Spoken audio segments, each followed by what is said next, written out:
Hello, good morning, good afternoon, good evening sa inyo guys. This is Mr. KGB Crypto ulit.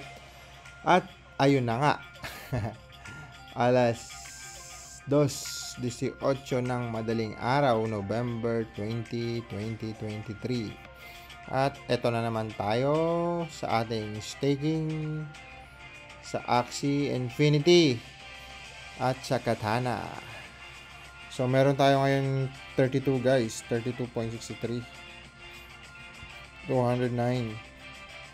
Ano ba mga kakaiba ngayon? Medyo wala namang malaking galawan ngayon. Sunday. Actually, Monday na. So, mamaya-maya, trading time na. Sa Forex naman tayo. 6 a.m. 5:30.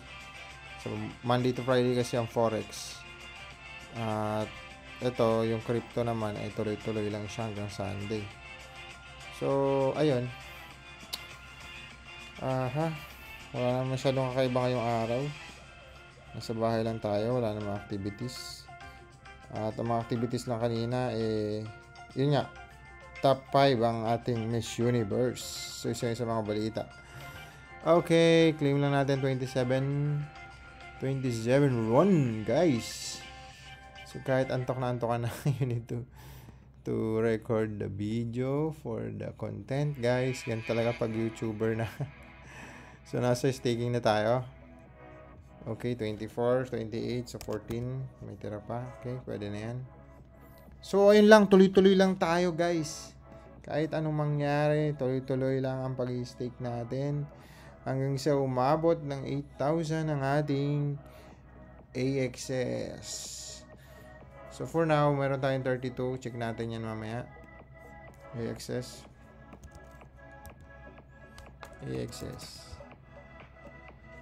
Okay, 32.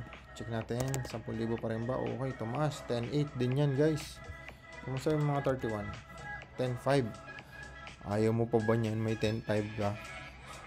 Maglagay ka nga ng 10 milyon sa bako. Magta-10.5 ka araw-araw. Malabo pa sa sabaw ng pusit yun, guys. So, pero yun nga. Siyempre, risk ko to. Hindi ko sinabing gayahin nyo ako, guys, ha.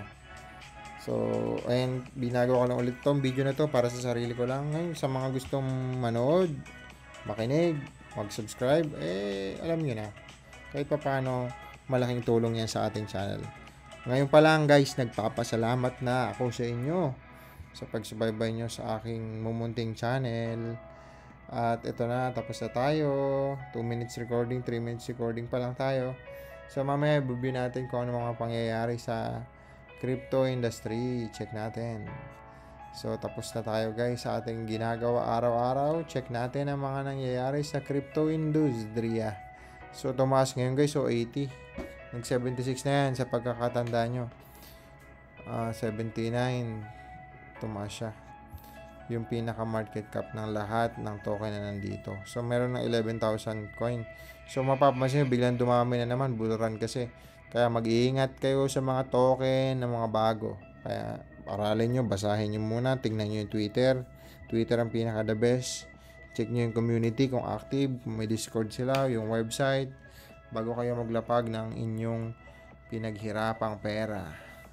Kaya yun, ingat-ingat kayo, guys, kasi biglang lumubos sila, nasa 10,000 lang na, ibig sabihin nasa 1,000 ang naa dito sa CoinGecko. So, hindi kasi lahat na naa dito legit. Mabilis na kasi gumawa ng token. Sobrang bilis lang, guys. So, kaya mahirap na may scam. So, ayun lang. Kasi marami sumasabay dyan ngayon, lalo na pa-bull market. Tingin tayo sa crypto bubbles, kung ano bang umangat ngayong araw. So, yan. AGIX yan. Marami tayo nito.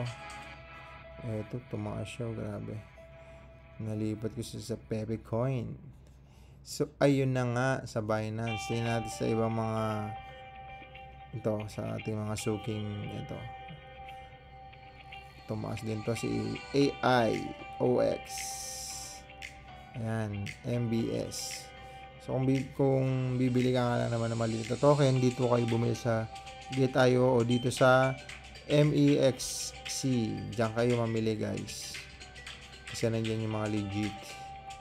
Okay. Aha, tapos na tayo. Wala namang kakaiba. Check natin ang mga mangyayari sa next bull market.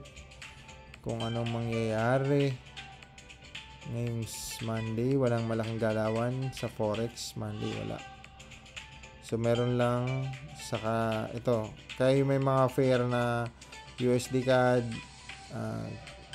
Basta may mga CAD na pair. May galawan sila ng 9:30 ng Tuesday. Ito, medyo malaking galawan yan. Kadalasan kasi ng galawan sa Forex, Huwebes tsaka Friday. So, ito, malaking galawan yan. Sa Euro.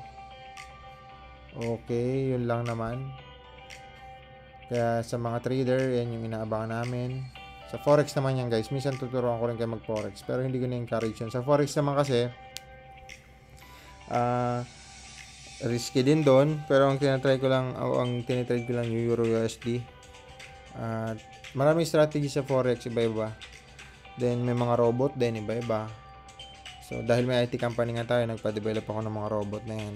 So, pero ginagamit ko siya pang sarili lang. Hindi ako nagpapagamit ng robot ko sa iba kasi hindi kasi lahat ng robot accurate.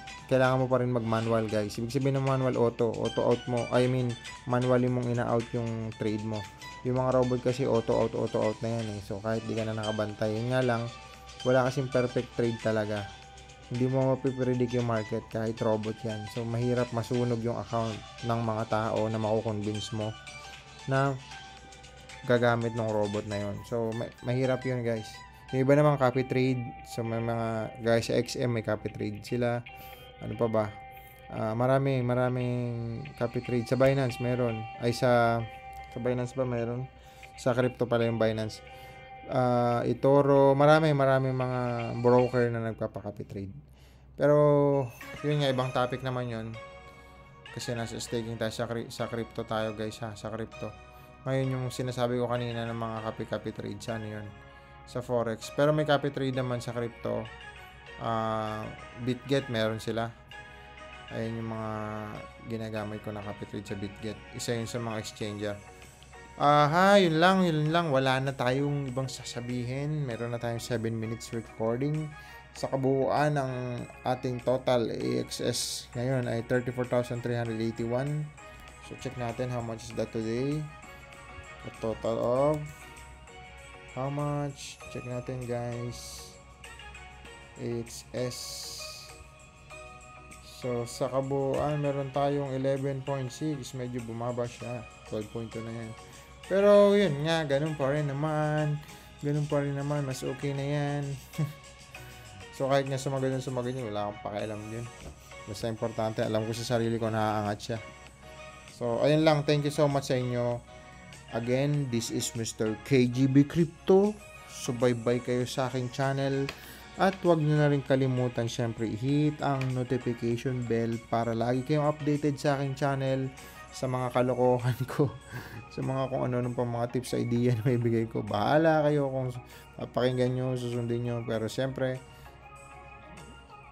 kayo pa rin ang magkukumbinsi sa sarili nyo, hindi ako. Thank you so much again. This is Mr. KGB Crypto. Bye-bye. See you tomorrow, guys. Thank you.